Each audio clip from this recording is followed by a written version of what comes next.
to arrive at sainthood, the church needs some proof today. I mean, the classic saints were the early ones, like St. Peter and St. Paul. St. Peter was crucified upside down. St. Paul was beheaded.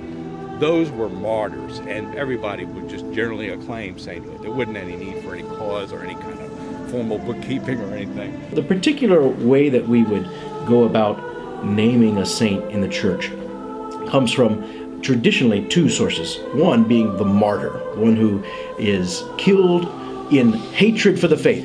Then you have someone who lives a life of heroic virtue, someone who lives out the Christian ideals and known for their piety, their prayer. The church has recently discerned a third way, a middle way between the two, and it's called the offer of life. They gave their lives in Christian charity, for instance, like Father Ryan, that knowing the great danger that they were putting themselves in, they did it anyway. Just recently, we have begun the process of asking the church to formally recognize him as a saint. Part of the significance of this for me personally was a very simple thing, really. When I was transferring down to the Basilica of Saints Peter and Paul, I was asked by Father David Carter to be involved again with Council 610. I thought to myself, my gosh, that's Patrick Ryan. You know, maybe this is, and it gets in the back of my head, maybe this is the time to pursue a cause for his sainthood. So I asked Father David on the way out, I said, what would you think if I wanted to pursue the cause for his sainthood? He said, okay.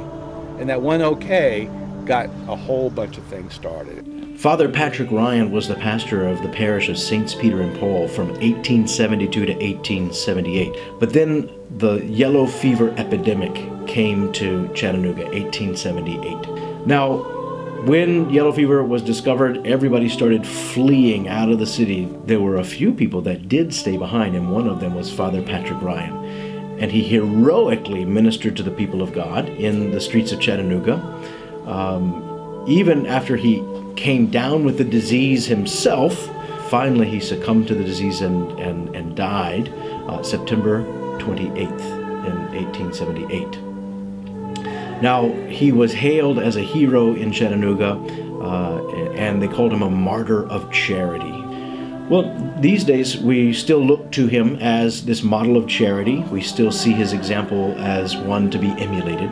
And just recently we have begun the process of asking the church to formally recognize him as a saint. The thing about the process would be you need at least one and normally two miracles to make a saint. Okay? And what you want to do, you want people to pray to God that through the intercession of Patrick Ryan, that we'd have some proof that he was a saint. We have prayer cards to that end already asking for those intercessions. This is what we've asked. Please report any favor received to the vice postulator for the cause of Patrick Ryan, Deacon Gaspar de Gaetano. It gives my email, deacongaspar@me.com, or calling, and I give the parish phone number of Saints Peter and Paul. We've got lots of reports of people that are earnestly praying for Father Patrick Ryan's intercession, asking him to intercede before God for various things. And we would invite all people to begin to do that, to take that card, to pray that prayer. He can kind of be the patron saint of our city. The exciting thing about all this is that, you know, it's a constantly moving and changing process. And it needs to say it's been very exciting as we move along in this whole process. You know, I think just it takes somebody with the time and the interest to just say, you know, hey, let's give this a shot. You know, we just need to prove that he deliberately put himself on the line in the service to others. And I don't think that's going to be very hard.